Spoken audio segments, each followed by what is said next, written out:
자, 준비하겠습니다. 네, 우리가 시험을 볼 때의 사람과 지금 풀이를 하려고 했을 때 사람이 많이 달라졌습니다. 많이 달라졌습니다. 그래서 그 사이에 시험을 보시고 많은 선생님들이 사라지셔가지고, 그래서 아쉽기는 한데, 연습하시는 것 자체가 중요하고, 오늘 문제는 크게 어렵지 않았죠? 쓰실 만한 문제였으리라 생각을 합니다. 특히 첫 번째 문항 같은 경우에는 저 이전에 문제 확인하신 적이 있었던 항목이라서 되게 반가운 마음에 나 이거 전에 틀렸었는데 그때 많이 틀렸거든요. 다들 엄청 틀렸던 문제라서 자, 이 시점에 다시 확인하면 다시 잘 쓰시겠지? 라는 마음으로 출제를 다시 해봤는데 많이 잘 쓰신 것 같아요. 아까 돌아다니면서 봤는데 생각보다 되게 많이 잘 쓰셔가지고 다른 걸 낼 걸 그랬다. 이렇게 공부를 열심히 하셨으면. 하지만 그렇게 한번 틀렸던 부분들 다시 써보시고 확인하시게 되면 그게 되게 뿌듯하죠. 그죠? 내 공부 열심히 한 것 같고. 그렇다고 생각하세요. 빨리. 그래서 잘했어. 그땐 틀렸지만 지금 맞춰서 아주 좋아. 좋습니다. 자, 그래서 오늘 문제 같이 확인을 해볼 텐데요. 문제 자체가 첫 번째 항목이 좀 짜잘하게 물어보는 항목이었었고, 두 번째 브론펜브레너는 평이하게 들어갈 수 있었고, 행동, 수정, 기법 역시 크게 무리 없이 확인하실 수 있었을 것입니다.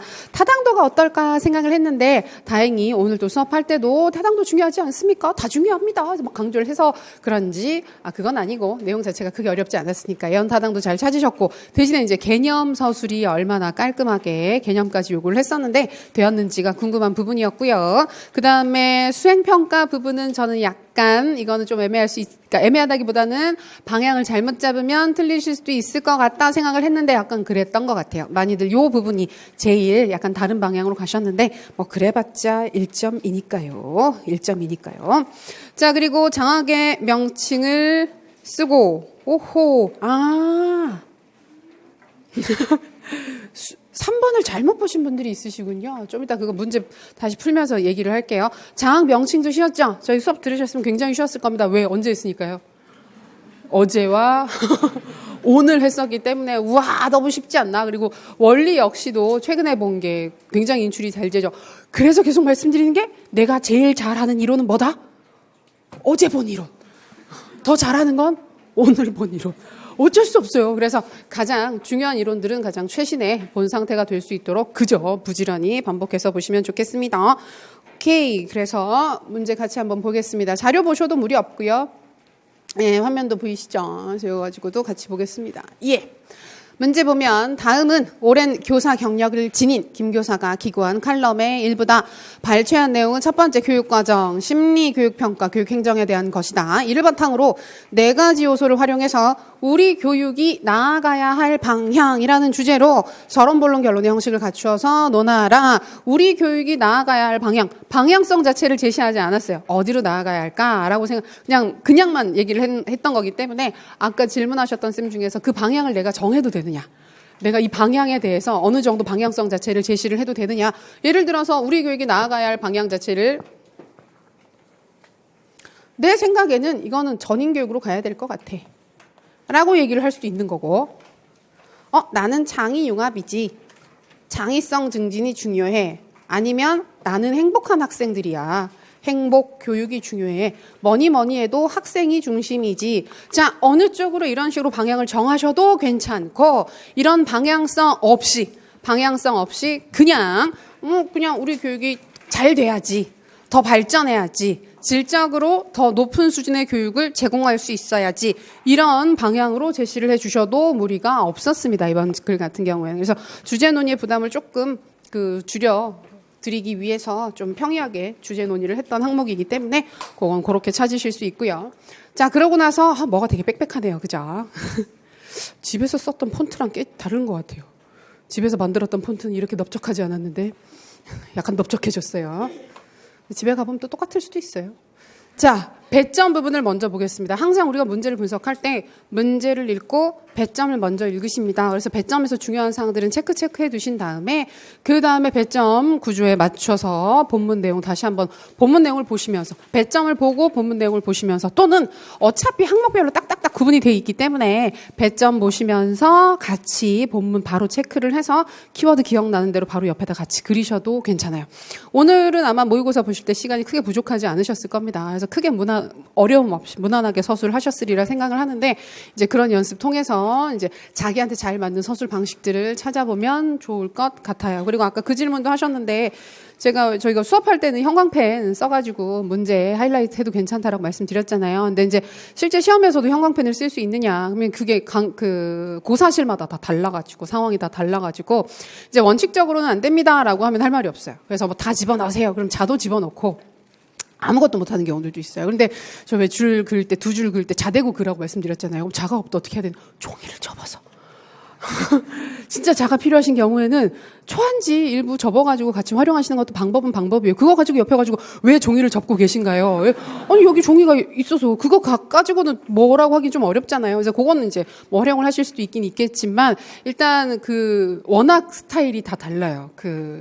감독관 분들 자체가 경우에 따라서는 답안지 교환도 다 다르더라고요. 다 달라가지고 원칙은 1:1 교환이라서 저 답안지 교환하고 싶어요. 그럼 제출하세요. 먼저 제출이에요. 그래서 답안지 제출을 하고 빈 답안지를 받아서 갑자기 아무것도 없는 상태에서 다시 글을 쓰는 경우들이 있어요. 그래서 답안지 교체하지 말라고 말씀을 드리는 게 되게 보통의 경우는 한 20분, 30분 지난 시점부터 교체를 해서 쓰게 되면 되게 마음의 압박이 커져요. 그래서 다 쓸 수 있을까라는 불안감이 많이 생기게 되는데, 그리고 또 어떤 감독관 분들 같은 경우에는 1:1로 교환을 안 하시는 경우들도 있어요. 그래서 주고 좀 쓰고 나서 그거 폐기하는 경우들도 있어서, 그러면 되게 편하잖아요. 되게 좋죠. 사실은 빨리 쓰고 그 부분 빨리 베껴서 쓰고 하면 되는 거니까. 근데 이제 그건 원칙적으로는 안 되는 거니까. 그래서 형광펜 같은 경우에도 원칙적으로는 안 된다고 하고 있으니까 그런 부분들 감안을 하셔서, 그럼 형광펜으로 하이라이트하는 연습 대신에 우리가 쓰고 있는 검정색 펜으로 어쨌든 줄도 긋고 동그라미 치도 과하게 동그라미 치시면 큰일 납니다. 안 보이니까 밑에 글자들이 안 보이게 되기 때문에 그런 연습도 같이 하시면서 진행하시면 좋지 않겠나 싶어요.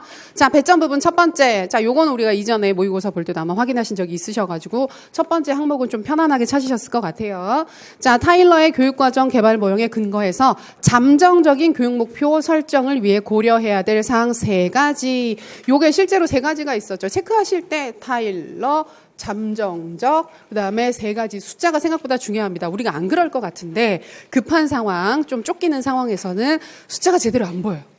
진짜 의외로 잘 안 보여요. 3가지 물어보는데 2가지 쓰고 3가지 썼다고 생각하는 경우들도 있어요. 그리고 3가지라고 써져 있는데 2가지네. 뭐에 홀린 것처럼 2가지야, 2가지. 2가지 쓰고 끝까지 안 보이다가 낼 때 3가지였나? 라는 생각이 들 때 차라리 안 들면 좋은데, 그런 생각이 안 들면 좋은데 마지막에 들죠, 보통은. 자, 이러한 요소를 고려해야 되는 이유를 한 가지 서술을 할 거. 여기도 은근히 헷갈려요. 앞에 3가지고 뒤에 1가지잖아요. 그러면 얘도 같이 3가지처럼 보시는 분들이 있어요. 가끔 그것도 뭐에 홀린 것처럼 그렇게 되니까 문제 푸실 때 조심하시고. 자, 두 번째, 밑줄 친 두 부분을 각각 브롬펜브레너의 발달적 관점과 관련지어서 설명을 해라. 2가지 부분이 각각 있었습니다. 2가지를 섞는 게 아니라 먼저 제시된 부분 하나가 있었고 다음에 제시된 부분이 있어서, 우리가 브롬펜브레너의 생태학적 발달 이론이 나오면 근본적으로 체계들 가운데에서 이건 무슨 체계야, 이건 무슨 체계야, 이런 식으로 찾아야 되는 경우들이 많이 있습니다. 그래서 근데 그거 찾는 건 어렵지 않으셨고요. 자, 그 다음에 김 교사가 효과적이라고 주장하는 행동 수정 기법의 명칭을 제시를 해라. 근데 행동 수정 기법의 명칭이라 그러면 좀 구체적인 명칭을 요구하는 게 일반적입니다. 자, 이것이 어떠한 조건화 이론에 관련되는지 서술을 해라. 자, 요거는 이제 우리가 조금 요령이긴 한데, 서술을 하실 때 자연스러운 전개, 자연스러운 서술을 중요하게 생각하시는 분들도 있고, 그다음에 문제에서 요구하는 사항들이 좀 더 명시적으로 드러나는 글을 선호하는 선생님들도 있어요. 글을 쓰는 사람이요. 채점하는 사람은 전자가 좋을까요? 후자가 좋을까요? 무조건 후자입니다. 어쩔 수 없습니다. 잘 보이지가 않습니다. 그래서 글 속에 묻히면 진짜 잘 안 보여요. 쌤들도 그래, 정리된 자료 같은 거 보실 때 줄글로 된 자료들이 잘 읽히죠. 근데 줄글로 된 자료를 끝까지 보시는 경우들이 잘 없는 게, 읽을 때는 잘 읽히는데 그러면서 정리를 하려고 그러면 보통 내가 다시 좀 키워드를 뽑아가지고 정리하는 경우들이 있어요. 잘 안 보여서. 그래서 왜 이 말씀을 드리느냐 하면, 이렇게 나오게 되면 두 번째 항목 같은 경우에 김 교사가 효과적으로 주장하는 행동수정 기법의 명칭, 일단 타임아웃이었었죠. 타임 아웃으로 찾을 수 있고, 이 타임아웃과 관련되는 조건화 이론이 뭐였습니까? 조작적 조건화란 말이에요. 자, 그러면 어떻게 쓰는 게 제일 좋은 방식이냐? 김교사가 효과적이라고 주장하는 행동수정기법의 명칭은 타임아웃이다. 왜냐하면 이러저러한 이유 때문이다. 라고 요구사항을 먼저 쓰고 그 다음에 근거를 제시를 하고 그 다음에 어떻게 써야 되느냐. 이 타임아웃과 관련된 조건화 이론은 조작적 조건화 이론이다. 이렇게 쓰는 게 제일 좋아요. 근데 이렇게 들으면 초등학생이 쓴 것 같아요. 진짜 그죠? 어떤 경우에 초등학교 옛날에 그런 광고 있었어요. 버스 타면 또 옛날 얘기를 해가지고 이 얘기를 안 했어야 되는데 버스 타면 필체 교정 광고들이 그렇게 많이 있었어요. 그래서 글씨 못 쓰는 사람들 막 이렇게 자극해가지고 이제 우리 학원 나오고 책 보면 글씨 교정할 수 있다. 그래서 그때 막 저 아직도 기억나는 게 초등학교도 못 나온 것 같아 부끄러워요. 이런 글들이 있었어요. 그러니까 글씨를 못 써가지고 남들이 넌 초등학교 안 나왔니? 이렇게 얘기를 한다고. 그래서 이 얘기를 왜 했지? 방금 썼던 글의 서술 방식 자체가 요구사항을 있는 그대로 여기에 해당하는 개념은 이겁니다. 근거는 이겁니다. 이 관련되는 조건화 이론은 조작적 조건화 이론입니다. 이렇게 쓰는 것 자체가 글이 너무 단순하다고 생각하실 수 있는데 아니 이렇게 쓰셔야 돼요. 이게 제일 명확하게 보이는 방식이에요. 근데 그렇게 쓰지 않고 여기다가 스키너가 주장했던 조작적 조건 형성, 조작적 조건화 이론 같은 경우에는 여기에선 이런저런 방식들이 있는데 이 중에서 가장 그러니까 벌을 대체할 수 있는 혹은 문제가 되는 행동을 수정할 수 있는 방법의 대표적인 것으로는 타임아웃이 있다. 너무너무 안 좋은 서술 방식이에요. 그러니까 키워드가 다 있어요. 요구사항에 키워드가 다 있는데 그래서 이 사람이 알고 쓴 건지. 분명히 알고 썼죠. 분명히 알고 썼는데 이것 자체가 요구사항에 딱딱 들어맞게 보이지가 않게 되는 거예요. 그러면 되게 찝찝해요. 점수를 주면서도 이걸 줘야 되는지 아니면 진짜 알고 게다가 그 옆에다 다른 개념들이 한두 가지만 더 있잖아요. 못 줘요. 그러면. 대표적인 기법으로 타임아웃이 있고 그다음에 또 다른 기법이 있고 이런 게 있다. 라고 하면 이건 이때부터는 답이 아니에요.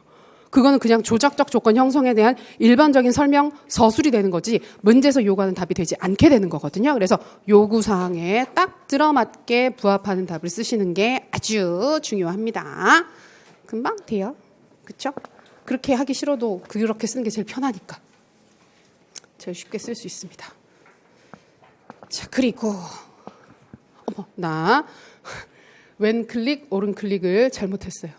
자, 세 번째 글의 밑줄 친 부분과 관련되는 다당도의 명칭과 개념을 서술하고 제시문에서 중시하는 수행평가의 개념을 제시한 후 자, 요 부분에서 쌤들이 약간 그 문제 의도를 잘못 읽으신 부분이 있는 것 같아요. 제시문에서 중시하는 수행평가의 개념을 쓰라 그랬었잖아요. 제시문에서 강조하고 있는 그 수행평가의 유형 수행평가의 방법을 쓰신 분들이 좀 많은 것 같아요. 근데 여기서 제시문에서 중시하는 수행평가라고 하는 거 수식이었어요, 이거는. 제시문에서 그 교사가, 이 지금 칼럼 쓴 사람, 수행평가가 중요해지고 있는데요. 라고 얘기를 하고 있어서, 제시문에서 수행평가 강조하고 있다. 자, 수행평가의 개념 쓰세요. 라고 얘기를 했던 건데, 아까 돌아다니면서 봤더니, 왜 이렇게 다들 관찰법을 쓰셨지? 라고 생각을 했는데, 관찰법, 수행평가의 방법으로서 관찰법을 쓰신 것 같아요. 근데 그거는 개념은 아니에요. 수행평가의 개념이라고 했을 때, 자, 수행평가의 개념을 쓰세요. 포트폴리오요. 수행평가의 개념을 쓰세요. 관찰법이요. 평정법이요. 이상하죠. 이것 자체는. 그래서 여기에서는 수행평가라는 무엇인지 개념을 쓰고 쌤들이 아까 보셨던 것처럼 그러한 관찰법 등의 방법을 활용을 해서 이제 평가를 했을 때 수행평가의 그 실행 방식 방금 관찰을 한다. 결과만 보는 것이 아니라 과정에 대한 관찰을 하는데 그 과정에 대한 관찰 자체가 뭘 하는 거였느냐 하면 애들이랑 잘 지내는지 과정상에 애가 어떤 태도를 보이고 있는지 그런 부분들을 확인했었던 거기 때문에 그런 방식을 통해서 어떠한 장점이 구현될 수 있는지를 서술하는 게 요구사항이었습니다. 요거는 이제 약간 애매하게 읽히실 수는 있었지만 요구사항 자체가 개념이라고 써져 있었으니까 거기에 맞춰서 접근해 주시면 되겠고 마지막은 쉬웠죠. 4번 그 내용에 해당하게 되는 장학의 명칭을 써라. 그다음 해당 장학의 기본 원리 2가지 써라. 자, 이거는 평이하게 서술하실 수 있는 부분이었습니다. 자, 첫 번째 단락 이 부분이야 뭐 크게 어렵지 않은 부분이었으니까 빠르게 확인하고 넘어가겠습니다. 첫 번째 단락입니다. 지금 작년 시험 같은 경우에 이런 식으로 이렇게 1번, 2번, 3번, 4번 해서 각 제시문에 넘버링을 해서 문제가 출제가 됐었죠. 그러니까 이게 안 하던 활동들을 하나씩 매 시험들마다 하고 있는데 제시문에 있는 표현은 그대로 쓰셔도 돼요. 그대로 쓰셔도 돼요. 그럼 재심은 이런 식으로 1번 이렇게 쓰셔도 되고 아니면 1번 재심은 이렇게 쓰셔도 되긴 하는데 사실은 있는 그대로의 표현을 쓰시는 게 가장 마음의 부담이 덜하죠. 그대로 쓰셔도 괜찮습니다. 자, 예전 교육과정은 교사나 학교 입장에서 전문성을 발휘할 여지가 적었습니다. 정해진 교육과정을 충실히 실천하는 것이 학교와 교사의 역할이었습니다. 그러나 최근 학교, 교사가 함께 교육과정을 구성해 나가는 방식으로 상황이 달라졌습니다. 단위 학교 수준에서 교육 목표부터 선정하는 교육과정 구성도 가능해지고 있어서 교사와 학교의 높은 전문성이 필요해지고 있습니다. 라고 얘기를 하면서 단위 학교 수준에서의 교육과정 구성, 편성, 운영의 그 변화, 필요성에 대해서 언급을 하고 있죠. 근데 아무리 읽어봐도 세 가지 자원을 확인할 수가 없어요. 왜? 여기는 없으니까. 아무것도 없으니까. 이건 그냥 좋은 이야기였고요. 좋은 이야기였고 우리가 요구하는 답안 자체는 타일러 모형 자체를 정확하게 기억하고 계신 상태에서 거기에서 유추해서 답을 쓰셔야 되는 거였습니다. 타일러 모형 꼼꼼하게 보시고 계시죠? 과정은 다 보셔야 돼요. 어쩔 수 없어요. 과정은 세세하게 보실 수 있는 부분까지 전부 다 확인해서 공부하셨으면 좋겠고, 자, 두 번째, 학생의 발달을 바라보는 관점에도 변화가 있어야 합니다. 학생을 둘러싼 여러 층위의 체계들을 파악하고 그러한 체계들 사이의 상호작용에도 관심을 가져야 합니다. 학교 교육의 주된 대상은 학생이지만 학생 지도를 위해 학생만 바라봐서는 안 되고, 자, 여기에서 우리가 이제 관심을 가져야 되는 대상 자체가 학생이다. 근데 학생만 바라봐서는 안 되고 학생을 둘러싸고 있는 환경적 측면, 여러 가지가 있겠죠. 환경적 측면은. 그런데 구체적으로 가정 환경, 학부모, 학생의 교우 관계라고 얘기를 하고 있습니다. 다 어떤 구성 요소들일까요? 학생과 직접 상호작용할 수 있는 가장 가까운 데 있는 대상들을 언급을 하고 있죠. 그래서 이 부분이 브롬펜브레너의 개념으로 미시 체계가 될 수 있습니다. 브롬펜브레너의 모형 떠오르십니까? 제일 가운데 뭐가 있어요? 내가 있어요. 미시 체계가 있는 게 아니에요. 제일 가운데 사람이 있어요. 사람이 있고 개인이 가지고 있는 고유한 특성들이 있습니다. 연령이라든지 성별이라든지 그런 고유한 특성이 있고 그 바깥에 바로 옆에 있는 것이 나와 직접 상호작용하게 되는 미시 체계. 그 다음은 미시 체계들 사이에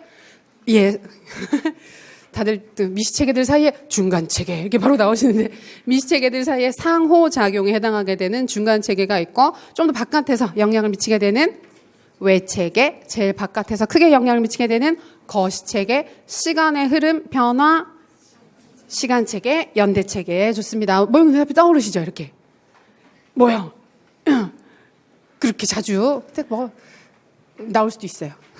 중요하기도 해요. 그래서 미시체계를 찾으셨고, 자, 이런 부분들도 관심 있게 보고 파악해야 할 대상이라고 생각합니다. 나아가 학교가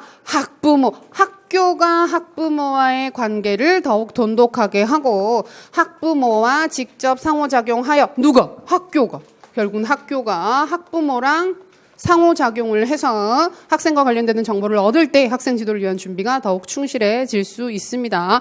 쉽죠? 그래서 여기에서는 뭐랑 뭐가 상호작용하는 거예요? 학교와 학부모가 상호작용을 하는 건데 이게 이제 둘 다 학교와 학부모 둘 다 학생 입장에서는 미시체계죠. 그죠? 미시체계라서 이 두 가지가 상호작용하고 있으니까 중간체계라고 하는 걸 찾을 수 있죠. 즐거웠습니다. 이 부분은. 브롬펜브레너는 우리 보통 미시체계가 제일 중요해가지고 미시체계 언급을 하긴 할 거예요. 근데 미시체계 너무 쉽죠. 미시체계 찾는 건 너무 쉽죠. 그래서 이제 조금 더 나아가서 중간체계 얘기를 하고 예전 시험 문제 출제된 걸 보게 되면 연대체계 언급도 한 적이 있어야. 자, 이어서 계속해서 두 번째 보기입니다. 너무 길죠. 그리고 학생의 바람직한 행동 형성을 위해 조건화 방법을 적극 활용해야 합니다. 우리가 이 조건화라는 말도 있고 행동주의라는 말도 있는데 이 두 가지 표현을 그냥 같은 개념으로 보기도 해요.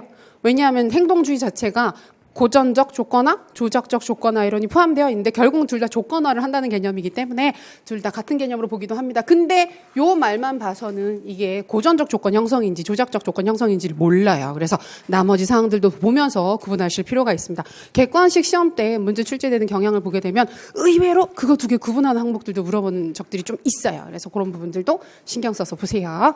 졸리지 않으시죠? 예, 약간 졸려하시는 분들이 곳곳에 있으셔가지고 어쩔 수 없어요. 아까 저는 그 버스 얘기까지 했어요. 그래서 버스 기억 별로 재미없었잖아요. 아까. 그래서 뭐 앞에 그 글씨 교정 이런 거 재미없어가지고 더 이상 그런 얘기는 하지 않을 거예요. 오늘 하지 않고 버텨보겠습니다. 자, 그래서 찾았고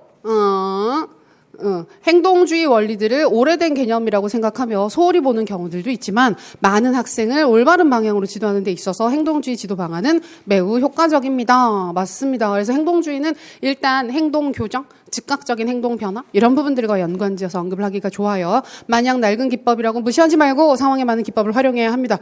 여기까지 아무 얘기도 없어요. 여기까지 아무 얘기도 없고 그러다가 이제 마지막에 원하는 부분이 등장하게 됩니다. 수업 중 떠들거나 다른 행동을 하는 학생, 이 학생 바람직한 학생입니까? 바람직하지 못한 학생입니까? 바람직하지 못하죠. 이런 학생들의 행동 자체가 더 이상 유발되지 않도록 덜 유발되도록 도움을 줘야 합니다. 그럼 행동 수정을 할 때도 문제 행동을 교정하는 기법 쪽으로 들어가면 좋을 것 같아요. 교실 뒤편에 서서 수업에 참여하지 못하게 하는 방법. 이게 지금 이번 문제에서 물어봤었던 행동 수정 기법에 해당하는 거죠. 자, 이게 타임아웃이죠. 그렇죠? 타임아웃.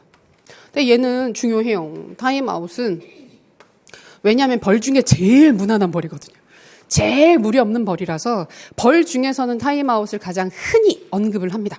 흔히 언급을 합니다. 타임아웃. 왜냐하면 우리가 기억나시죠? 우리가 그 보상물을 주는 것, 긍정적 강화물을 주는 것과 벌을 하는 거. 그래서 그 보통 우리가 기억하시는 게 쾌자극, 불쾌자극, 제거, 수여 이거 가지고 표를 구분해서 보시게 되는데 강화 같은 경우에는 정적 강화, 부적 강화가 있어요. 그죠? 정적 강화는 어떻게 하는 거예요? 쾌자극을 주는 거. 그다음에 부적 강화는 불쾌자극을 제거해 주는 거. 자, 벌 같은 경우에는 제1유형의 벌, 우리가 보통 수요성 벌이, 수여성 벌이라고 하는 거는 불쾌자극을 주는 거. 그다음에 제거성 벌 또는 제2유형의 벌 같은 경우에는 쾌자극을 제거하는 거 이런 부분들을 보통 우리가 제2유형의 벌이라고 하잖아요. 근데 강화는 어떤 쪽이든 상관없어요. 정적 강화건 부적 강화건 문제가 되는 상황, 문제가 되는 행동 자체가 없는데 벌 같은 경우에는 수요성 벌을 기본적으로 안 쓰게 되어 있죠. 학생들 그러니까 크게 보면 쓸 수도 있긴 한데 보통의 경우 학교에서 그 체벌이라든지 그런 뭐 신체적 그 고통이 있는 그런 활동들이라든지 그런 거 못하게 되어 있잖아요. 그러다 보니까 그리고 스키너 자체도 수요성 벌 자체는 별로 행동 교정에 의미가 없다. 학생들한테 부작용만 더 많이 증가시킬 뿐이다. 이런 식으로 설명을 하면서 굳이 벌을 쓰고 싶으면 제거성 벌이 낫다. 벌 중에서는 제거성 벌 언급을 하게 됩니다. 그래서 제거성 벌 중에서 가장 대표적인 그 사례가 타임아웃이 되는 거죠. 벌금도 제거성 벌이에요. 벌금. 근데 선생님이 학생들을 대상으로 벌금 할 수 있습니까? 자, 10,000원씩 걷어. 그래서 오늘 지각했지? 그래서 어제도 지각했지? 2번 연속했으니까 30,000원. 이런 식으로 해서 학교 다니겠습니까? 무서워서. 그래서 이게 벌금도 사례가 될 수 있긴 한데 보통 벌금 같은 경우에는 왜 동아리 활동을 할 때 친구들끼리 같이 뭘 할 때 짜잘짜잘하게 뭐 이렇게 걷는다. 얼마 정도면 쌤들 내면서 되게 고통스럽지 않고 마음 아파하지 하면서 낼 수 있을까요? 중학생, 고등학생 같은 경우에. 1,000원? 너무 크지 않습니까? 되게 크지 않아요? 한 문제에 1,000원 이렇게 가면 큰일 나지 않아요? 그죠? 저는 그렇게 잘못된 판단을 한번 해가지고 이런 얘기 안 한다 그랬는데 대학교 때 친한 동기 언니랑 같이 이렇게 해가지고 영어 단어 외우자 이런 식으로 해가지고 했는데 그때 너무 의욕이 넘쳐가지고 벌금을 진짜 한 문제 1,000원씩 걸었어요. 그러다 한 일주일 하다가 말았어요. 할 수가 없더라고요. 돈이 너무 많이 나가서. 열심히 하고 가면 될 텐데 너무 많이 받는 거예요. 그래서 이건 이럴 수가 없다. 문제가 이렇게 많은데 어떻게 이럴 수가 있는지 언니 그만할게요 언니 저 이러면서 되게 급히 나왔던 기억이 있어요. 그래서 벌금 무섭습니다. 자, 그래서 여기서 타임아웃 같은 경우에는 보통 우리가 수업에 참여를 해서 그 수업을 통해서 우리가 보상을 받을 수 있는 기회 자체를 박탈하는 것이기 때문에 제거성 벌의 사례로 많이 언급을 하고 있습니다. 그래서 타임아웃이라고 하는 제도 자체도 잘 기억해 주시고 그다음에 강화나 또는 뭐 보상이나 벌을 통해서 행동을 교정하는 것이기 때문에 고전적 조건 형성이 아니라 조작적 조건 형성, 조작적 조건화로 이번 사례를 찾을 수가 있죠. 그래서 심플하게 찾았습니다.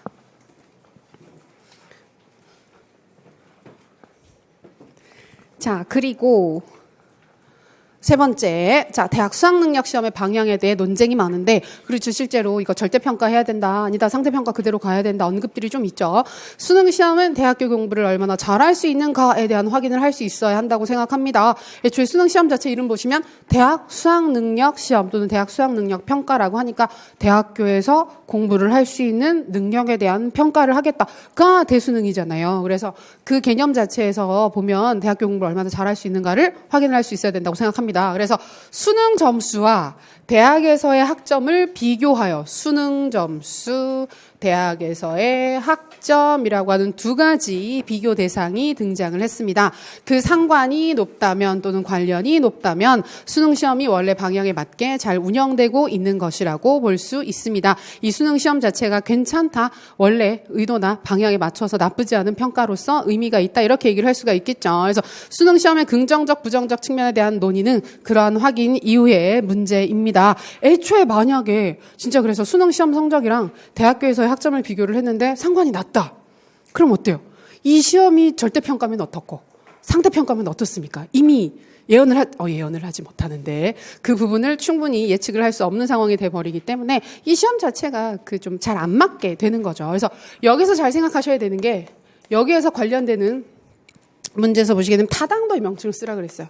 타당도 자체는 애초에 이 평가의 목적 자체가, 그 평가에 시행되는 과정이나 내용 자체가 원래 목적이나 의도에 잘 부합하는지를 확인하는 게 타당도입니다. 근데 그 타당도의 본래적 개념과 가장 잘 맞아떨어지는 게 내용 타당도이긴 하지만 보통 그랬으면 측정하고자 하는 내용과 목적과 내용 자체가, 평가 자체가 일치하는가의 여부로 접근을 했을 텐데 여기서 그렇게 접근을 안 했어요. 타당도는 타당도인데 이 시험과 시간이 좀 지난 이후에 다른 평가에서의 결과가 얼마나 유사한지를 보겠어요 라고 얘기를 하고 있어서 아마 아까도 답을 많이 잘 쓰셨는데 예언 타당도로 찾으실 수 있습니다. 그래서 보통의 경우는 이런 식으로 특정 시점의 시험, 평가 도구와 시간이 좀 지난 이후에 다른 기준을 제시를 해가지고 이 두 가지가 얼마나 유사하냐, 공통된 요인이 얼마나 많으냐 등등을 확인하게 되면 예언 타당도로 확인을 하실 수 있습니다. 그래서 수능 시험이랑 그 대학에서의 그 수행 수준 학점 이것도 얘기를 하고, 우리 시험에서도 얘기하는 경우들이 있어요. 그 사례로 드는 게 임용시험 성적. 임용시험에서 교사들을 뽑을 때 임용시험에서의 성적과 교원평가 점수, 이 두 가지가 상관이 높은가 낮은가를 가지고 원래는 높아야 돼요.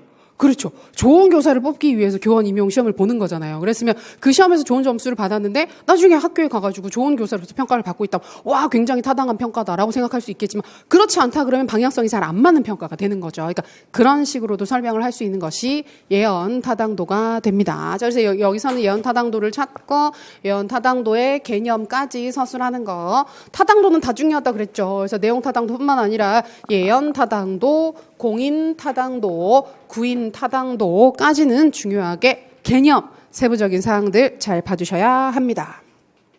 자, 그리고 이어서 최근 학교 현장에서 관심이 높은 평가로 수행평가가 있는데, 관심이 높다, 관심을 많이 가지고 있는 수행평가입니다. 수행평가의 여러 목적을 제대로 구현할 수 있는 방식으로 평가가 이루어져야 할 것입니다. 우리가 수행평가 왜 할까요? 수행평가 도입 배경에 대해서 설명을 해보세요 하면 두세 가지 쭉쭉쭉 기억나는 것들이 몇 가지가 있어요. 일단 보면 이제 고등 사고 능력을 우리가 평가할 수 있다. 그 다음에 또 실제적인 수행 능력을 확인할 수 있다. 그리고 세 번째, 전인적 평가가 가능하다. 그 다음에 과정에 대한 평가가 가능하다 등등 몇 가지를 얘기를 하게 되는데, 그렇게 우리가 알고 있는 수행평가가 지향하는 방향, 목적, 배경 부분들을 떠올려 봤을 때 제시문 내용에서 이야기를 하고 있는 평가 방식이 관련되는, 연관이 될 수 있는 항목이 무엇인지를 찾으라고 하는 문제였어요. 이 항목은 객관식 부분에서 제시문을 좀 가지고 왔습니다. 그래서 되게 작게 가지고 와가지고 아마 보셔도 잘 기억이 안 나시긴 하실 텐데, 객관식 문제 중에 그런 게 있었어요. 문제 자체가 그거였어요. 이 학생들의 정의적 측면을 평가하고 싶다. 그 의도가 가장 잘 구현된 사례를 찾아봐라. 그래서 보기가 쭉 나와 있었고, 거기에 정답에 해당하는 보기가 요 보기였어요. 요 내용이었어요. 그래서 저희가 5, 6월 달 강의 끝나고 나서 꼭 과정이나 평가나 그 교수이론이란다. 그 행정 영역은 정답지 계속 신경 써서 보라고 말씀드렸잖아요. 그래서 그런 부분들 많이 보셨으면 하면서 바로 생각날 수 있었던 항목이었는데, 괜찮아요. 아닌데도 잘 찾으셨더라고요, 다들. 근데 여기 좀 많이 틀리셨어요. 자, 보면 예를 들어 모둠의 협동을 요구하는 실험이나 활동 과제를 제시하고 학생의 행동을 교사가 관찰해서 평정하는 방식의 평가를 활용하게 되면 수행평가의 목적 중 하나를 실현할 수 있습니다 라고 했는데, 얼핏 보면 약간 불확실해 보일 수도 있지만, 자, 여기에서 협동을 요구한다 그랬어요. 협동 같은 경우에는 우리가 이게 인지적 측면으로만 보지는 않죠. 계속 눈에 이렇게 좋은 데 온 것 같았어요. 눈빛이 너무 불이 많이 들어와가지고.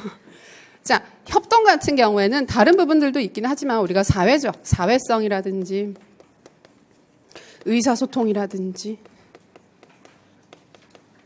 이런 부분들과 관련 지어가지고 아무래도 좀 정의적인 측면들을 평가하는 거. 인지적인 측면을 평가하고 싶었으면 수행 수준이라든지 알고 있는 지식을 평가한다든지 그런 얘기를 하면 되는데 여기에서는 협동 자체가 잘 되고 있는지를 행동을 관찰해서 평정한다 그랬죠. 우리가 작년 시험에서도 보게 되면 그 정의적 측면을 평가하기 위해서 교사가 평정법을 통해서 학생들의 정의적 특성들을 확인하겠다. 정의적 측면을 평가하겠다. 그런 얘기가 있었죠. 그래서 일단은 행동을 교사가 관찰해서 평정을 하는데 협동과 관련된 부분들을 확인한다라고 하고 있기 때문에 이 부분이 정의적 측면을 지금 평가하고 있는 거예요. 그래서 이렇게 하게 되면 결과만 놓고 인지적인 측면에 있어서 어떤 변화가 있었는가만 보는 것이 아니라 정의적인 측면에서 학생들과 얼마나 협업이 되고 있는지, 배려를 하고 있는지, 갈등은 어떻게 줄이고 있는지 이런 부분들을 확인할 수 있기 때문에 정의적 측면의 평가까지 실행할 수 있다라고 하는 장점을 혹은 목적을 같이 언급하실 수 있습니다.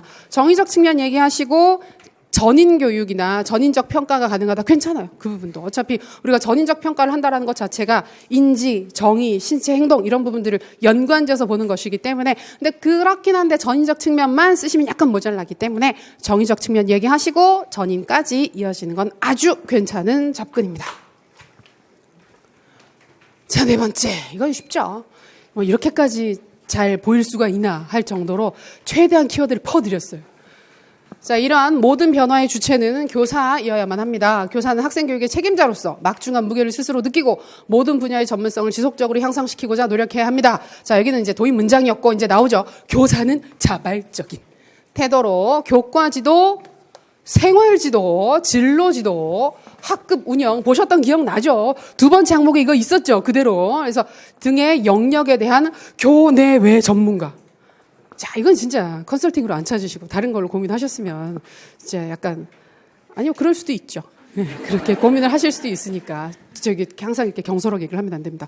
조언을 받아서 전문성을 개발해야 합니다. 그래서 이 부분에서 키워드 자체가 워낙 컨설팅 장학이었었기 때문에 잘 확인을 하실 수가 있었습니다. 컨설팅 장학. 그리고 원리는 사실은 그래서 세부 원리를 찾으라고 제시문을 드릴까도 생각을 했었는데 저는 아까 평가 부분이 약간 무거울 것 같아서 쌤들이 보시기에 조금 신경이 쓰이실 것 같아서 그거는 일단 빼고 편안하게 쓰시라고만 했는데 그걸 넣을 걸 그랬어요. 그렇죠. 문제가 조금 평이했죠. 조금 좀 쉬었죠. 그래서 어제 보니까 괜찮던데 오늘 보니까 약간 쉬었던 것 같아요. 그래서 그렇긴 한데 이제 요 부분은 우리가 잘 알고 있는 원리 중에서 기억나시는 것 2가지 정도를 서술하시면 되는 항목이었습니다. 근데 찾는 것도 크게 어렵지 않으니까 제시문 나오면 이게 보통 독립성이나 학습성이나 한시성이나 뭐 자문성이나 그런 거 다 물어보기 좋으니까 그런 부분들 같이 확인해 주시면 좋겠습니다. 자, 문제 분석을 했더니 벌써 이렇게 시간이 지나갔고요. 그다음에 받으신 자료 받으신 자료 같이 후딱 의미 있는 부분들 살펴보면서 그다음에 예시, 개요 부분 빠르게 확인하도록 하겠습니다. 관련 자료 부분 보시면 우리 방금 얘기했었던 이론들에 대한 설명이 쭉쭉쭉 있는데요. 자, 비교적 최근에 많이 봤었던 항목들이기 때문에 아주 자세히 하나하나 보진 않겠습니다. 원하지 않으시죠? 이제 약간 빨리 가고 싶으시죠? 다 하지 않았나? 이런 느낌이죠, 약간 지금. 충분히 알고 있습니다. 그래서 첫 번째 타일러 같은 경우에는 위에 그림 하나 나와 있습니다. 이거 보셨을 때 좀 세로로도 그리고 가로로도 그리긴 하는데 좀 웃기긴 하죠. 그림 자체가 약간 괴물 같기도 하고. 약간 그렇지 않아요? 약간 모르겠어요. 그건가 약간 로르샤르 잉크 반점 검사처럼. 그래서 이게 뭘로 보여요? 뭐 꿀벌이요. 이렇게 볼 수 있을 것 같은데. 자, 별로 중요하진 않고요. 자, 우리가 크게 타일러의 모형의 절차를 보게 되면 먼저 목표 설정, 그렇죠? 학습 목표 설정, 학습 경험 선정, 학습 경험의 조직, 평가라고 하는 총 4단계로 접근을 하게 됩니다. 그런데 실제로 타일러 같은 경우에는 목표 설정 단계를 굉장히 중요하게 봤었기 때문에 목표를 설정하는 단계 자체를 좀 더 세분화해서 설명을 하고 있죠. 제일 먼저 여기 보면 학습자, 사회, 교과, 전문가로부터 잠정적 교육 목표를 먼저 선정을 하게 됩니다. 그래서 그 자원을 통해서 잠정적인 목표를 설정을 하고 그걸 2가지의 체로 거르게 되죠. 그래서 하나가 교육 철학, 제1의 체 교육 철학, 제2의 체 학습 심리학이라고 하는 2가지 체를 거르게 되고 그렇게 되면 구체적인 목표가 설정이 됩니다. 그 목표는 어떻게 기술합니까? 목표 기술의 원리? 이원, 목적, 분류 기준에 근거를 해서 그 내용 측면과 수행의 측면, 행동의 측면으로 목표를 진술하게 되죠. 일단은. 그러나 학습 경험, 선정의 원리 있죠. 조직의 원리 있죠. 그다음에 평가를 할 때 무엇에 근거해서 평가를 합니까? 목표. 학습 목표에 근거를 해서 목표 달성 정도와 여부를 확인을 하게 됩니다. 그게 다예요. 그게 다라서 각각의 단계들마다 확인을 해야 되는데 가만히 생각해 보시면 이거 할 때마다 계속 말씀드리는 건데 타일러 모형 중에서 확인을 했던 거 학습 경험의 선정 원리 확인할게요, 안 할게요? 했죠. 작년 했잖아요. 학습 경험의 선정의 원리. 조직의 원리 이전에 확인했어요. 그럼 안 한 게 뭐가 있느냐? 목표 부분과 평가 부분을 안 봤어요. 그래서 혹시 몰라서 이런 쪽 파트들은 신경 써서 하나하나 보시면 좋겠습니다. 이어지는 설명들, 세부 사항들에 대한 설명이니까 넘어가고요. 이미 다들 알고 계실 거고요. 5페이지 브롬펜브레너의 생태학적 발달 이론. 그렇죠. 가운데 어린아이를 두고 미시, 중간, 외, 거시 체계로 이루어지게 되는 모형들 기억이 나실 겁니다. 이 그림에는 지금 연대 체계가 보이지 않고 있긴 하지만 세로 축으로 연대 체계, 이게 하나의 잘라놓은 단면이라고 생각하시면 되겠어요. 그리고 미시체계는 좀 세세하게 보세요. 여기 아래쪽에 보시게 되면 미시체계 구성 요소로서 먼저 부모 이야기 나와 있죠. 부모가 아주 큰 영향을 미친다. 우리는 믿어지지 않지만 니은을 보시면 18살이 될 때까지 아이들은 깨어있는 시간의 90% 정도를 부모의 지도를 받는다 그래요. 그런가요? 고3 때 엄마 아빠 언제 보셨어요? 생각해보시면 고등학교 때 그죠? 막 주말에 한두 번도 밥 같이 먹기 힘들고 갈게요 이러고 나가고 그죠? 밤에 오면 뭐 밤에 오고 더 그러잖아요. 친구들하고 더 많은 시간을 보내지. 근데 뭐 그렇다고 하니까 그런 줄 알아야겠죠. 그래서 부모로부터 굉장히 많은 영향을 받게 된다. 오케이, 다음 페이지. 여기 보면 부모의 양육 방식에 따라서 자녀들의 성격이 어떻게 달라지게 되는지 나와 있습니다. 쌤들도 혹시 오른쪽에 있는 거 자녀의 성격 부분을 읽어보세요. 쌤들은 아직은 부모의 성격 읽을 건 아니잖아요. 그래서 자녀의 성격 읽어보시고 마음에 안 드는 성격, 내가 가지고 있는 마음에 안 드는 성격을 보시고 혹시 어디에 걸린다 그럼 엄마 때문이야, 아빠 때문이야 라고 얘기를 하실 수 있습니다. 아주 좋죠. 이런 거 볼 때마다. 자, 두 번째 또래 관계 있습니다. 부모나 보호자 다음으로 성격 발달에 큰 영향을 준다고 합니다. 그렇죠. 이런 부분들은 우리가 왜 콜맨, 연구 보고서 등등에 봐서도 비슷한 얘기가 나와요. 근데 여기서는 발달 전반에 대한 얘기를 하는 건데 콜맨 보고서에서는 성적만 가지고 놓고 보는 거죠. 성적만 놓고 봤을 때도 가장 크게 영향을 미치는 건 가정 환경 배경이 가장 크고 두 번째가 친구 관계, 세 번째가 학교로 들어가게 됩니다. 그래서 실제로도 그러하죠. 그리고 이제 세 번째 있는 게 이웃과 학교, 굉장히 조그맣게 적혀 있죠. 그래서 우리는 이웃과 동급입니다. 옆집에 쌤들 누가 사는지 잘 알고 계세요? 그 정도 느낌으로, 그쵸, 학교가 비슷한 역할을 수행하게 된다고 얘기를 하고 있어요. 근데 이제 보통 학교 상황에서는 학교, 교사, 그 다음에 뭐 학부모, 또래 관계 이런 부분들이 다 비슷비슷하게 영향을 미친다고 설명을 하고 있으니까 구성 요소들 확인하시면 되겠고, 그다음에 추가적인 체계들로서 중간, 외, 거시, 시간 체계들이 있습니다. 다른 부분들보다 중간 체계, 이번 문제에서도 언급을 했었던 항목이기 때문에 미시 체계들 사이에 상호작용이다. 기본 개념 파악해 주시고 그것을 최근에 많이 강조하고 있죠. 그래서 학교에서 왜 학부모들 자꾸 불러다가 얘기를 하고 확인을 하고 있느냐. 결국 그런 학부모들과의 관계가 학생들에게 올바른 정보를 주게 하기도 하고 우리가 학생들로부터 좋은 정보를 받기도 하고 학부모들로부터 좋은 정보를 받게 되기도 해서 그런 부분들을 활용할 수 있다라는 정도로 확인해 두시면 될 것 같아요. 제가 오늘 말이 되게 빠르네요. 그죠? 아닌가요? 혼자 그렇게 느끼나 봐요. 자, 세 번째로 조작적 조건 형성. 고전적 조건 형성, 조작적 조건 형성 다 중요하죠. 그래서 고전적 조건 형성은 그 조건화되는 기제로서 그 계속 얘기 말씀드렸지만 그 중립 자극이 어떤 식으로 조건 자극이 되느냐 그 부분에 포인트를 맞춰서 보시면 좋겠고 그다음에 혹시나 형성되어 있는 불안이라든지 공포라든지 이런 것들을 해소시킬 수 있는 해제시킬 수 있는 교정 방법으로서 이제 그 체계적 둔감법 이런 거 얘기를 많이 하니까 그런 부분들 확인해 주시고 자 이번 문제에서 확인했었던 조작적 조건화 조작적 조건화 아래쪽에 표 보시게 되면 고전적 조건화랑 조작적, 작동적 조건화 같은 얘기입니다. 두 가지 비교해 놓은 부분들이 있었지요. 근데 이제 일단 조건화에서 보시게 되면 자극 반응의 순서를 보시게 되면 작동적 조건화 같은 경우에는 반응이 강화 앞에 온다라고 해서 바람직한 내가 원하는 행동이 있었을 때 그 행동의 다음에 어떤 행동을 하고 나서 그 다음에 보상을 하는 겁니다. 원하지 않는 행동이 있으면 그 행동이 있었을 때 그 다음에 벌을 주는 겁니다. 그게 가장 큰 차이라고 얘기를 해요.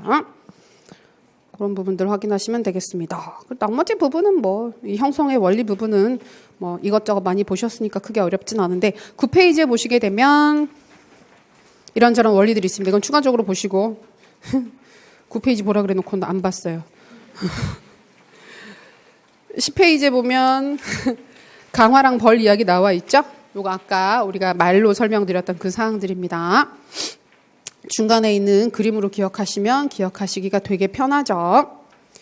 자, 구체적인 행동 수정 기법. 여기에 있는 기법들이 전체적으로 의미가 있는데요. 이제 11페이지.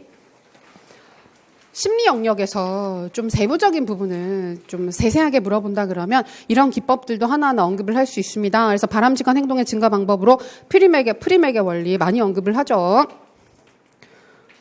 선호하는 행동을 강화물로 활용하는 것이다. 라고 해서 원하는 행동을, 우리가 원하는 행동을 하도록 하기 위해서 아이들이 더 선호하는 행동을 보상물로 제시를 하는 거.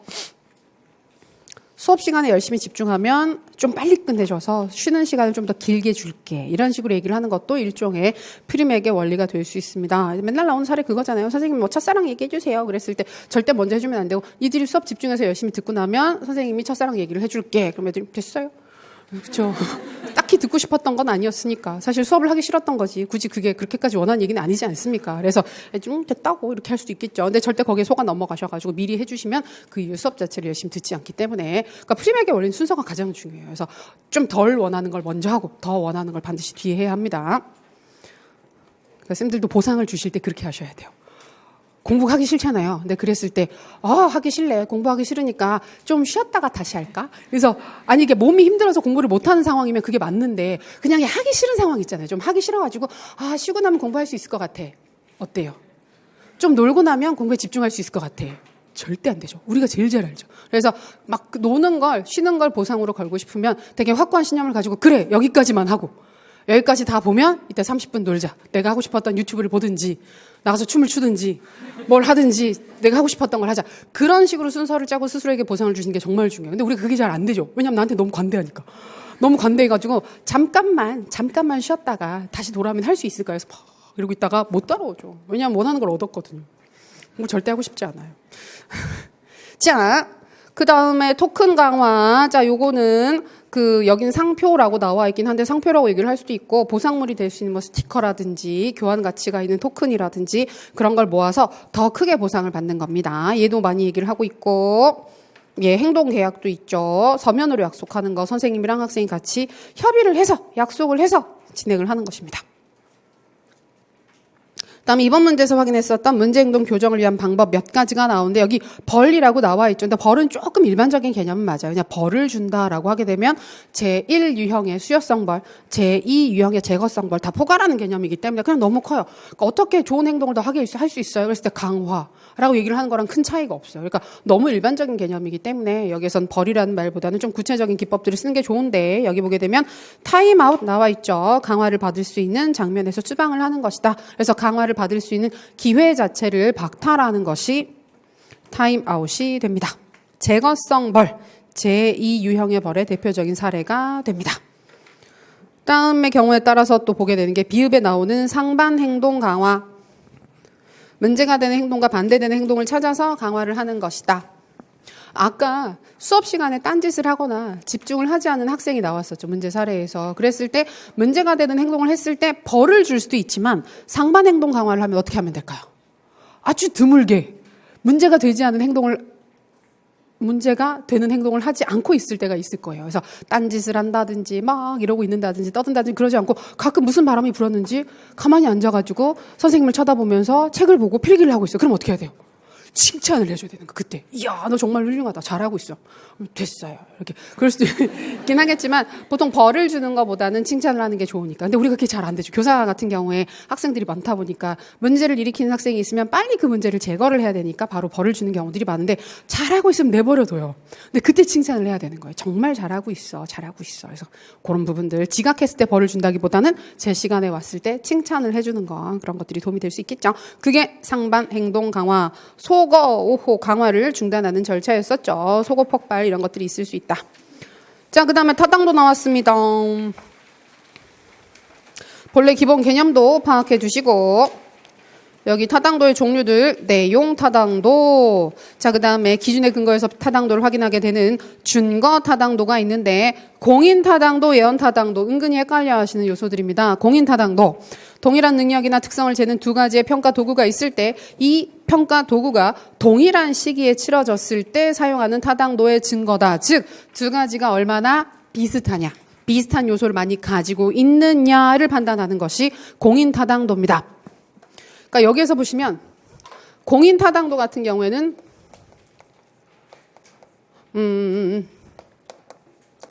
검사 도구와 준거가 있는데 요게 검사 도구가 되는 것이 새 시험지? 새 시험지? 말이 이상한데? 새롭게 만든 시험지, 중간고사 문제지라고 생각하시면 되고 이 준거 자체는 과거의 시험지 이런 경우들이 있어요. 근데 이제 요거 같은 경우에는 동일한 시기에 확인을 하기 때문에 시간적 흐름이 없어요. 그래서 이걸 예언 타당도로 보진 않는데 이 기준에 근거를 해서 봤을 때 새 검사 도구가 얼마나 공통된 요인이 있는가. 공통된 요인이 있으면 있을수록 그러니까 과거의 검사 도구 자체는 뭐냐면 타당도를 입증받은 검사 도구인 거예요. 이게 그냥 아무 검사 도구나 쓰는 게 아니라 작년에 우리가 뭐 1학기 중간고사로 봤던 시험 문제는 너무 괜찮았다는 거예요. 굉장히 잘 만들어진 검사 도구였다라는 게 확증된 그 검사가 있을 때 새로 만든 중간고사 시험지를 보면서 그럼 작년에 봤었던 시험지랑 얼마나 비슷한지 공통된 요인이 얼마나 되는지 한번 살펴볼까? 그렇게 되면 이게 검사 도구가 되는 거고 이게 기준, 준거가 되는 겁니다. 그래서 준거에 비추어 봐서 얼마나 유사한지를 확인하는 것이 공인 타당도. 명칭 개념 기억해 두시고 예언 타당도, 예측 타당도라고 얘기를 하기도 하죠. 어떤 검사가 피험자의 미래 행동이나 특성을 얼마나 정확하게 예언하느냐와 관련된 타당도이다. 여기 보면 선행검사 성적과 준거의 상관계수, 얘도 마찬가지죠. 그래서 여기 보면 검사 도구, 검사 성적이라고 한 것은 아까 문제 사례를 보게 되면 이게 수능시험이에요. 수능시험의 성적. 되는 거고 미래의 준거가 되는 거는 대학에서 학점이 되는 거예요. 뭐가 기준이다? 준거가 기준이니까. 이게 기준이 돼가지고 이거랑 이게 얼마나 상관이 되느냐. 그러니까 결국은 공인 타당도도 마찬가지고 예언 타당도도 마찬가지고 얼마나 비슷한 요소들이 많으냐. 얼마나 상관관계가 높으냐. 이걸 보는 건 맞아요. 그것 자체는 되게 유사한 게 맞는데 여기에는 보통 뭐가 있다? 시간적 흐름. 격차가 존재하게 됩니다. 그걸로 구분하실 수 있습니다. 그래서 미래의 활동들, 미래의 검사 성적이라든지 미래의 평가라든지 이런 부분들을 확인하실 수 있습니다. 그리고 구인 타당도. 자, 한 검사가 조작적으로 정의한 구인을 어느 정도 재고 있는가를 이론적 가설을 세워서 경험적으로 검증하는 타당도이다. 말 자체가 어렵긴 한데 우리가 이게 구인이라고 하는 이론적인 개념을 만들어서 특정 개념, 큰 개념이 있었을 때 그 검사 도구 항상 설명할 때마다 얘는 굉장히 말이 길어지는데 맨날 예로 드는 거 있잖아요. 창의력 검사 도구가 있다. 창의력 또는 창의성 검사 도구를 만들면 이 창의성이라고 하는 부분을 우리가 직접 측정하기가 어려운 심리적 특성이에요. 그럼 이거를 이 검사 도구가 창의성을 제대로 측정하고 있는가를 확인하기가 너무 어려우니까 창의성을 구성하고 있는 세부 요소들을 구분해서 보는 경우들이 있어요. 그래서 유창성, 융통성, 다양성 이런 개념들이 있으면 그 세부 개념들을 구분을 한 다음에 얘네가 뭐가 되는 거예요? 구인이 되는 거예요. 이게 구인이 되는 거예요. 그래서 근데 이 부분은 이론에서는 요 개별 항목들은 직접적으로 측정을 해서 이 영역 자체를 제대로 측정했는지 측정하지 않았는지를 확인할 수 있다고 생각을 하거든요. 그래서 이걸 제대로 측정하고 있으면 이 개별 항목들의 타당도가 높으면 검사도의 타당도가 높으면 이게 더해져 있는 위에 있는 상위에 있는 개념도 아마 타당하게 측정을 했을 거야 라고 생각하는 것이 구인 타당도가 되는 것입니다. 그 정도 파악하시면 무리가 없겠습니다. 예, 나머지는 읽어보시면 되겠고, 수행평가. 수행평가도 뭐 크게 어렵지 않죠. 개념 부분 꼭 기억해 주세요. 이번 문제에서 개념 서술하는 거 조금 누락하시거나 빠뜨리신 경우도 좀 있었던 것 같은데, 개념 부분 다시 확인하시고, 그 다음에 필요성, 특징 비슷비슷합니다. 비슷비슷합니다. 고등정신 능력, 직접적인 평가, 암기 위주 교육의 그 해소, 아는 것과 행하는 것의 차이를 강조해서 일치시키겠다라고 하는 것 등등 확인하시고 평가 방법 뭐 추가적으로 확인하시면 되겠습니다. 장단점도 체크해 주시고요. 놀랍게도 아직도 끝나지 않았습니다. 컨설팅 장학이 있습니다. 하지만 지겹죠? 최근에 보셨죠? 최근에 보셨기 때문에 컨설팅 장학은 따로 보지 않고 개념 확인하시고요. 원리 확인하세요. 저희 수업 안 들으셨던 쌤들은 아닌데 난 처음인데 라고 생각하시겠지만 별거 없으니까 여기 컨설팅 장학 근데 중요합니다. 장학기법 쪽에서 굉장히 중요한 개념이기 때문에 개념 기억하시고 원리 기억하십시오. 컨설팅장에서 강조하는 키워드 우리가 찾을 때 뭘 강조한다? 자발성. 내가 자발적으로 의뢰를 했다. 누가 억지로 시켜서 하는 게 아니라 내가 하고 싶어서 필요를 느껴서 장학을 의뢰를 하게 됩니다. 의뢰하는 대상 자체는 전문가, 내용에 있어서도 전문가, 수행 방법이나 과정에 있어서도 전문가, 그리고 이제 그 보통 컨설팅 장학은 범주 자체가 좀 넓죠. 수업뿐만이 아니라 생활지도 아까 문제에서도 있었던 것처럼 학급 경영 그런 부분들까지도 관여를 하게 됩니다. 원리 다 기억해 주시고. 자, 드디어 18페이지 예시 개요.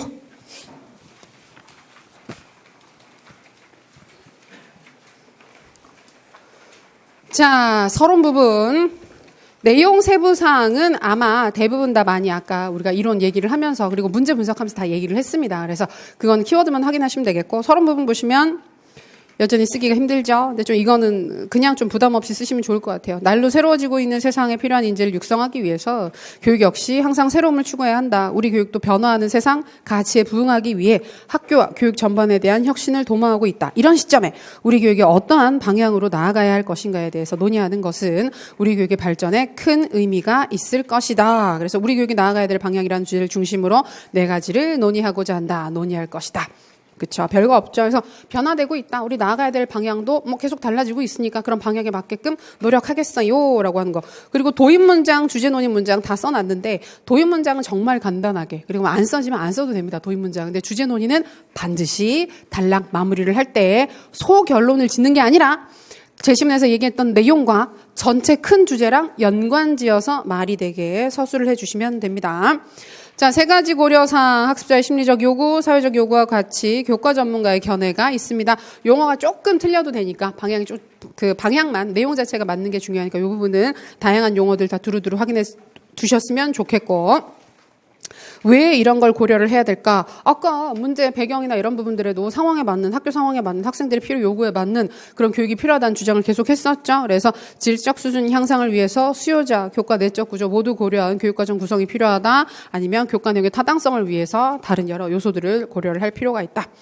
요거는 논리가 그냥 논리적으로 타당하면 점수를 드릴 수 있습니다. 지금 배점 보시면서 스스로 한번 채점을 해보세요. 위에 3가지 요구가 1점, 1점, 1점이었으니까 관대하게 채점해 주시고요. 그 다음에 이런 요소를 고려해야 되는 이유도 여기에는 키워드가 똑같지 않더라도 결국 학교 상황에 맞는 교육을 제대로 실천하기 위해서는 수요자들, 관련자들의 필요에 근거한 교육이 필요하다. 이런 맥락으로 서술하셨으면 1점 주시면 되겠습니다.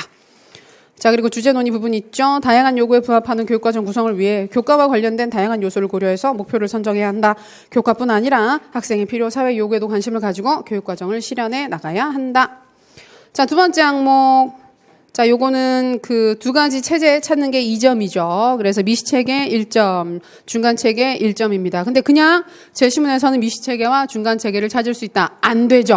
어디가 미시체계고 어디가 중간체계인지 밑줄 친 2 부분이었기 때문에 먼저 밑줄 친 부분은 미시체계다. 라고만 쓰셔도 괜찮아요. 내용 쓰기 싫으시면. 근데 보통은 먼저 밑줄 친 부분에 해당하는 요런 사항은 미시체계. 그다음에 다음에 있는 밑줄 친 부분에 해당하는 요런 사항은 중간체계. 왜냐하면 이렇기 때문에 라고 해서 근거를 간단하게 들어주시는 게 더 좋습니다. 1점 1점이고 행동 수정 기법 타임아웃 이거 타임아웃 명칭 맞아 1점 드릴 거예요. 1점 해주시고 관련되는 조건화 이론은 조작적 조건화 이론. 보통 명칭 쓰라고 하면 개념까지 써야 되느냐라고 물어보시는데 개념 쓰실 수 있으면 정확하게 기억나시면 쓰셔도 괜찮습니다. 그런데 보통 개념보다는 왜 그러한지 이유를 쓰는 경우들이 많죠. 근거를 쓰는 경우들이 많아서 근데 근거를 쓸 때 개념을 활용해서 근거를 쓰실 수 있으면 개념과 연관지어서 근거를 서술해 주시면 되겠어요. 자, 그리고 주제 논의 부분. 학교가 학생 하나의 발달 이끌기 위해서는 학생과의 관계뿐 아니라 학부모와의 관계에도 관심을 가져야 되고 모두가 노력할 수 있는 환경을 만들어야 한다. 그리고 바람직한 생활 습관 형성을 위해서 이러한 기법들을 활용해야 할 것이다. 그래 우리 교육이 더 바람직한 방향으로 나아갈 수 있을 것이다. 이런 맥락으로 얘기해 주시고요. 자, 세 번째 예언 타당도 개념. 어떤 검사 결과가 피험자의 미래 행동이나 특성을 얼마나 정확히 예언하느냐와 관련된 타당도이다. 끝날 때 타당도라고 끝났으면 좋겠어요. 가장 안전한 거. 앞에 조금 이상한 말이 있어도 뒤에 이러저러한 타당도다. 그러면 맞는 것 같아요. 실제로 그래요. 그래서 그런 부분들 좀 주의해서 얘기해 주시고요. 여기도 근거 있죠. 그다음에 명칭과 개념 쓰는 게 1.1점이었기 때문에 근거가 있으면 좋은데 아마 개념 쓰시고 나서 근거를 따로 쓰시기가 약간 어려우셨을 수도 있어요. 그래서 명칭, 개념만 들어갔으면 2점 그냥 주시면 됩니다. 자, 그리고 수행평가 개념이 있었죠. 개념 1점입니다. 빠뜨리신 경우도 좀 있는 것 같은데 1점 빼세요. 자, 그리고 아까 얘기했었던 구현될 수 있는 장점은 무엇일까요? 여기 보게 되면 학생의 지적 능력, 정의적 능력에 대한 평가를 통합할 수 있다. 정의적 영역에 대한 평가가 가능하다라는 정의적 영역 평가가 들어가야 1점을 받으실 수 있습니다. 그 얘기 꼭 해주시고 전인 교육만 하시면 조금 애매해요. 왜냐하면 이게 지덕체다 보니까 이게 전인 교육 얘기를 할 때 정의적 측면을 누락시킨 경우들도 있어요. 인지적 측면이랑 수행만 얘기를 해도 경우에 따라서는 지체가 들어가는 거잖아요. 그래서 그것도 전인이지 않아? 라고 얘기를 할 수 있으니까 전인 얘기를 하셨을 때는 정의적 측면에 대한 언급 같이 하시면서 전인 얘기해 주시면 좋겠고요. 주제 논의 부분, 이제 타당도 통해서 시험 평가의 타당도를 높여서 목적과 가치에 부응할 수 있어야 된다. 결국은 이제 평가 얘기가 나오면 제일 무난하게 논의하실 수 있는 방향이 교육의 질적 수준 향상이에요. 우리가 평가를 잘하면 교육의 수준이 올라간다. 평가를 통해서 교육과정의 질적 수준을 검증하고 더 나은 것으로 만들기 위해서 노력할 수 있다. 그래서 교육의 질적 수준이랑 연관짓기가 굉장히 좋은 영역이 평가이기 때문에 기억이 잘 안 나시고 연관이 잘 안 되면 어지간하면 질적 수준으로 연관하시면 될 것 같아요. 그래서 질적 수준으로 마무리를 했죠. 수행평가 얘기하면서. 자, 마지막 컨설팅 장학. 명칭 쓰고 개념 써주시고 기본 원리는 여기에서 2개 찾아서 쓰시면 되겠습니다. 자, 결론 부분 볼게요. 우리 교육이 나아가야 할 방향이라는 주제를 중심으로. 자, 주제에 대한 언급은 서론에도 보이고 본문에도 보이고 결론에서도 확인이 되어야만 합니다. 그래야 내가 이 주제를 이야기를 하기 위해서 이런 글을 쓰고 있다라고 하는 걸 보여줄 수 있으니까. 타일러의 교육 목표, 선정 원칙, 브론펜브레너의 발달 이론, 조작적 조건화의 행동 수정 기법을 살펴봤다. 그리고 수능 시험을 예언 타당도 입장에서 타당성을 바라보고 수행 평가의 목적을 확인한 후 이런 모든 과제를 해결해 나가기 위해 교사 전문성 신장 방안을 컨설팅 장학을 통해 정리했다. 보다 나은 교육을 실천해서 모든 학생의 성장과 발달에 기여하기 위해 교사는 교육 여러 영역에 대한 관심을 가지고 자발적으로 전문성 신장을 위해 노력하는 태도를 견지해야 할 것이다. 이런 식으로 마무리를 급히 해보았습니다. 그래서 이제 아마 모의고사 연습 많이 하셨던 쌤들은 좀 익숙해지기 시작하셨을 거고 그다음에 공부를 약간 늦게 시작하셔가지고 할 게 좀 많으신 쌤들은 모의고사 보는 게 되게 부담스러우실 수 있어요. 근데 지금부터 공부는 모의고사 없이는 공부를 못 하세요. 그러니까 올해 시험을 볼 거면 올해 시험을 안 볼 거면 계속 이론 보셔도 돼요. 이론 보면서 좋아 이런 게 있었지 암기하고 넘어가셔도 되는데 근데 실제로 시험장에 가셔서 또 답을 쓰시는 건 내가 이론을 알고 있는 거랑 그 알고 있는 걸 문제 요구 사항에 맞게끔 시간 내에 안정적으로 써내는 건 완전히 다른 얘기예요. 그래서 모의고사 연습 다양한 방식으로 하실 수 있도록 준비하시면 좋겠습니다. 오늘 진짜 고생 많이 하셨고요. 8월 마무리 잘 하시고 9월 달에 좀만 더 힘내셔서 더 멋지게 후반부 공부 마무리하도록 하겠습니다. 고생하셨습니다. 질문 있으시면 오세요.